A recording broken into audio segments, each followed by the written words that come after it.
आजाद भारत का पहला दिन 15 अगस्त 1947 के ठीक एक दिन पहले 14 अगस्त 1947 को जब लॉर्ड माउंटबेटन कराची से दिल्ली लौट रहे थे, तब वह अपने हवाई जहाज से पंजाब के आसमान में फैला काला धुआं साफ साफ देख सकते थे। एक तरफ जहां देश के करोड़ों लोग आजादी का जश्न मना रहे थे, वहीं दूसरी तरफ लाखों लोग बंटवारे की आग में जल रहे थे, जिसके धुएं ने स्वतंत्रता आंदोलन की चमक को काफी हद तक धुंधला कर दिया था। उसी शाम पंडित नेहरू के घर अचानक फोन की घंटी बजती है। फोन उठाते ही उनके चेहरे का रंग फीका पड़ जाता है, गला सूख जाता है और आंखें आंसुओं से भर जाती हैं। खबर थी कि पाकिस्तान के प्रशासन ने लाहौर में हिंदुओं और सिख इलाकों का पानी काट दिया है।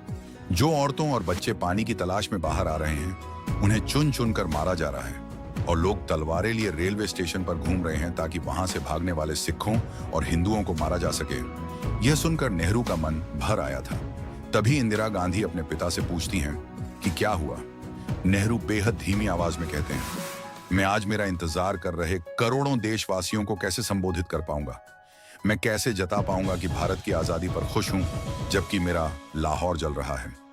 अगले दिन जब दिल्ली के प्रिंसेस पार्क में भारत का तिरंगा फहराया जाना था, तब वहां 300 की जगह 5 लाख लोगों का सैलाब उमड़ पड़ा था। भीड़ इतनी थी कि पंडित नेहरू को स्टेज तक जाने के लिए लोगों के कंधों पर चलना पड़ा, और जब तिरंगा ऊपर उठा तो खुद प्रकृति ने इंद्रधनुष निकालकर भारत की आजादी का जश्न मनाया।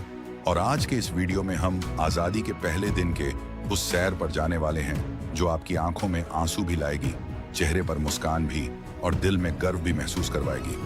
ब्रिटेन का झंडा उतारकर भारत का तिरंगा फहराने के दुर्लभ दृश्य की रियल वीडियो देखने से लेकर 14 अगस्त की रात पंडित नेहरू के मशहूर भाषण और देश में उठी आजादी की लहर तक, आज आप उस सुनहरे दौर के इतिहास को अनुभव करेंगे जिसे लाखों क्रांतिकारियों ने अपने लहू से सींचा है। मगर उसके पहले आपसे एक छोटी सी गुजारिश करना चाहेंगे कि प्लीज आप वीडियो को लाइक करके कमेंट बॉक्स में भारत माता की जय का नारा जरूर लगाइए। ये कैसी विडंबना है कि 14 अगस्त की शाम जहां एक ओर दिल्ली की सड़कों पर दिए जल रहे थे, लोग नाच गा रहे थे, मिठाइयां बांटी जा रही थी, वहीं दूसरी ओर पंजाब और सिंध के सीमावर्ती इलाकों में एक सन्नाटा पसरा हुआ था जो हर चीख को निगल रहा था। बंटवारे की आग ने इंसानियत को राख बना दिया था। ट्रेन जो कभी लोगों को मंजिल तक ले जाती थी, अब मौत की डिब्बियां बन चुकी थी, जिनमें सवार यात्री जिंदा नहीं बल्कि कटे हुए शव बनकर पहुंच रहे थे। लाहौर, रावलपिंडी, सियालकोट और अमृतसर, हर गली में कत्लेआम हो रहा था। सिखों की पगड़ियां, औरतों की चूड़ियां और बच्चों की चीखें, सब कुछ खून में लथपथ था। हिंदू और सिख औरतों को जिंदा जला दिया जा रहा था। मंदिरों में आग लगाई जा रही थी और जिस जमीन पर एक साथ तीज त्योहार मनते थे, अब वहां तलवारों से जमीन रंगी जा रही थी। एक दूसरे से कंधे से कंधा मिलाकर चलने वाले हिंदू मुस्लिम अब एक दूसरे की जान के भूखे हो चुके थे। लेकिन सच यह था कि दंगे करने वाले लोग महज 5% थे। 95% तो बस उसका शिकार बन रहे थे। वो ना तो किसी जाति के थे, ना धर्म के, बल्कि वह भारतीय थे जो आज सीमाओं के बंटवारे का शिकार बनकर परदेसी हो गए थे। हजारों लोग सीमाओं पर भटक रहे थे, ना वतन रहा उनका, ना घर, और पंडित नेहरू इन सब से बेखबर नहीं थे, बल्कि वह हर एक खबर सुन रहे थे। जैसे जैसे रात गहराती गई, वैसे वैसे उनके चेहरे पर चिंता की लकीरें और गहराती चली गई कि आजादी उन्हें उस रूप में नहीं मिल रही थी जिसका सपना उन्होंने और उनके साथियों ने देखा था। इधर इंदिरा गांधी अपने पिता को दिलासा देने की कोशिश में लगी थी, क्योंकि अगर पंडित नेहरू टूट जाते तो पूरा देश ही बिखर जाता। ऐसे में जैसे तैसे करके उन्होंने खुद को संभाला और अपना सबसे ऐतिहासिक भाषण लिखना शुरू किया, जिसको उन्होंने नाम दिया डेट विद डेस्टिनी। लेकिन उनके सचिव एमओ मथाई ने उनसे कहा, डेट शब्द इस मौके के लिए सही शब्द नहीं है, क्योंकि अमेरिका में इसका मतलब महिलाओं या लड़कियों के साथ घूमने के लिए किया जाता है। तभी नेहरू ने डेट शब्द काटकर वहां लिखा ट्विस्ट विद डेस्टिनी, यानी नियति के साथ मुलाकात। 14 अगस्त की रात 11 बजे संसद भवन के सेंट्रल हॉल में स्वतंत्रता दिवस समारोह आयोजित किया गया, जिसकी शुरुआत की सुचेता कृपलानी ने, जो 60 के दशक में उत्तर प्रदेश की पहली महिला मुख्यमंत्री बनी। उन्होंने सबसे पहले अल्लमा इकबाल का गीत सारे जहां से अच्छा और फिर बंकिम चंद्र चटर्जी का वंदे मातरम गाया, जो बाद में भारत का राष्ट्रगीत बना। संगीत कई नेताओं ने महात्मा गांधी की तारीफ में कुछ बोल कहे। हम अपनी श्रद्धा और भक्ति का उद्धार महात्मा गांधी को भी भेंट करें। 30 वर्षों से वह हमारे पदक बने रहे हैं। फिर ठीक 11:55 पर प्रधानमंत्री नेहरू की आवाज गूंजी। बहुत सालों पहले हमने नियति से एक वादा किया था। अब वह समय आ पहुंचा है कि हम उस वादे को निभाएं। शायद पूरी तरह से तो नहीं, लेकिन बहुत हद तक जरूर। आधी रात के समय जब पूरी दुनिया सो रही है, भारत आजादी की सांसें ले रहा है। आगे उन्होंने कहा, अच्छा है कि हम इस वक्त खास तौर से इस बात को याद रखें, इस आजादी के दरवाजे पर जब हम खड़े हैं, कि हिंदुस्तान किसी एक का मुल्क नहीं है। ये एक मजहब वालों का नहीं है, बल्कि बहुत सारे, बहुत किस्म के, बहुत धर्म मजहबों का है। अगले दिन के अखबारों के लिए नेहरू ने अपने भाषण में 2 पंक्तियां अलग से जोड़ते हुए कहा, हमारे ध्यान में वो भाई और बहन भी हैं जो राजनीतिक सीमाओं की वजह से हमसे अलग थलग पड़ गए हैं और उस आजादी की खुशियां नहीं मना सकते जो आज हमारे पास आई हैं। वो लोग भी हमारे हिस्से में हैं और हमेशा हमारे ही रहेंगे, चाहे कुछ भी हो। फिर जैसे ही घड़ी ने रात के 11 बजाए शंख बजने लगे, वहां मौजूद लोगों की आंखों से आंसू बह निकले और महात्मा गांधी की जय किनारों से सेंट्रल हॉल गूंज गया। ये वही गांधी थे जो उस ऐतिहासिक पल में भी देश की धार्मिक एकता के लिए नोआखाली के गांव की पदयात्रा कर रहे थे। गांधी जी की जय। राष्ट्रपति सुभाष चंद्र बोस का 51 बैलों का रथ, चंद्रबाबू की जय। अगले ही पल उन लाखों सेनानियों की याद में 2 मिनट का मौन रखा गया, जिन्होंने आजादी के लिए अपना सर्वस्व त्याग कर दिया था। खड़े थे। किसी को छतरी की परवाह नहीं थी, किसी को ठंड की चिंता नहीं थी। हर किसी की नजर संसद के दरवाजे पर थी और जैसे ही पंडित नेहरू बाहर आए, भीड़ जैसे ही टूट पड़ी।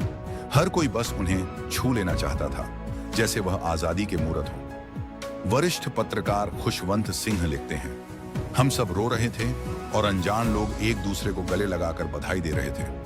वैसा पल था जब भारत सांस भर रहा था। 200 सालों की गुलामी के बाद आजाद हवा की पहली सांस। उस रात का जश्न शब्दों में नहीं समाया जा सकता। न्यूयॉर्क टाइम्स का एक रिपोर्टर लिखता है, दिल्ली की सड़कों पर हिंदू, मुस्लिम और सिख एक साथ नाच रहे थे। लोग खुशी से चिल्ला रहे थे। यह दृश्य न्यूयॉर्क टाइम्स के स्क्वायर के न्यू ईयर सेलिब्रेशन से भी ज्यादा जीवंत और ऐतिहासिक था। देश के हर शहर की हर गली में दिए जलाए गए, हर कोने में वंदे मातरम गूंज रहा था। आजादी सिर्फ एक तारीख नहीं थी, यह उन करोड़ों लोगों का सपना था जो अब हकीकत बन चुका था। 15 अगस्त की सुबह 8:30 पर लॉर्ड माउंटबेटन ने जवाहरलाल नेहरू को स्वतंत्र भारत के प्रथम प्रधानमंत्री के रूप में शपथ दिलाई। आइए इस ऐतिहासिक क्षण की दुर्लभ वीडियो देखते हैं और हमारे सब प्रधानों के सामने फेडरल कोर्ट के चीफ जस्टिस न्यायमूर्ति श्री हरिलाल कन्हैया के हाथों देश सेवा की शपथ लेते हैं। इसी तरह गवर्नर जनरल के हाथों अपनी नई हुकूमत के मुख्य प्रधान पंडित नेहरू और दूसरे प्रधान देश सेवा की शपथ ले रहे हैं। बाहर खड़े हुए लोगों का जोश होश बढ़ रहा है। इस इंतजार में बेताब हैं कि कब नेताओं के दर्शन हों। आप हैं स्वतंत्र भारत के पहले प्रधान। उधर दिल्ली की सड़कों पर लाखों लोगों का सैलाब उमड़ पड़ा था।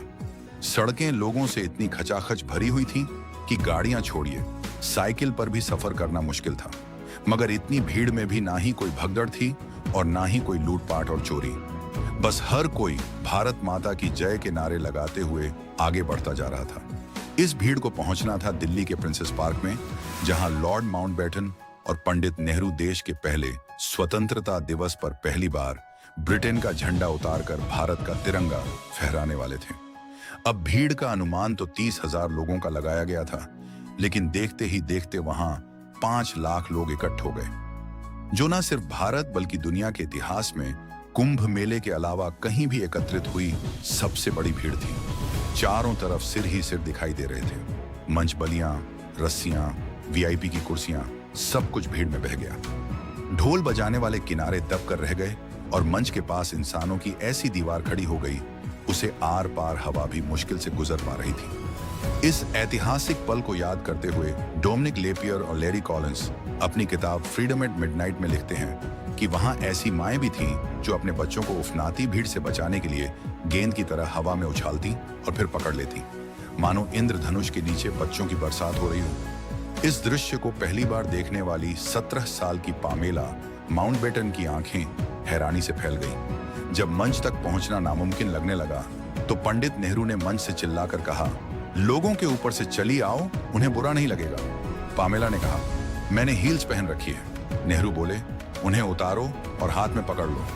और पामेला सच में अपने सैंडल हाथ में लेकर भीड़ के सिरों पर चलती हुई मंच तक पहुंची। इस ऐतिहासिक पल की शोभा तब और बढ़ गई जब नेहरू भी उन्हीं के रास्ते मंच पर पहुंचे। तब माउंटबेटन की बग्घी भीड़ में ऐसी फंसी कि वो हिल भी ना सकी। फिर उन्होंने चिल्लाकर नेहरू से कहा, लेट्स होस्ट द फ्लैग। वही हुआ।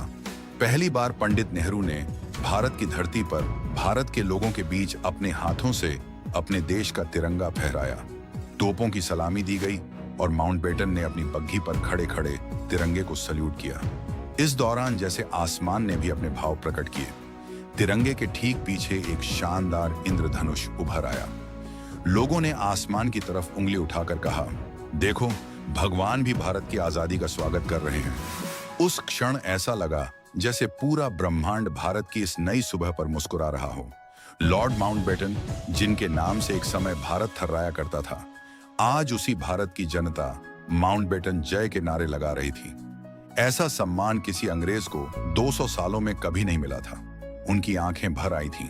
शायद उन्होंने भी महसूस किया कि यह सिर्फ तिरंगे का नहीं, बल्कि करोड़ों भारतीयों की आत्मा के पुनर्जन्म का दिन था। तो दोस्तों, अगर आप भी देश को आजादी दिलवाने वाले स्वतंत्रता सेनानियों पर गर्व करते हैं, तो उनके सम्मान में कमेंट बॉक्स में जय हिंद जय भारत जरूर लिखें। ये वीडियो अच्छी लगी हो तो इसे लाइक और शेयर करके 21,000 लाइक्स के लक्ष्य को हासिल करने में हमारी मदद कीजिए। और हमारे महान भारत के इतिहास से जुड़े ऐसे ही दुर्लभ वीडियोस के लिए इस चैनल को सब्सक्राइब करके पास वाली घंटी जरूर बजा दीजिए। जय हिंद, जय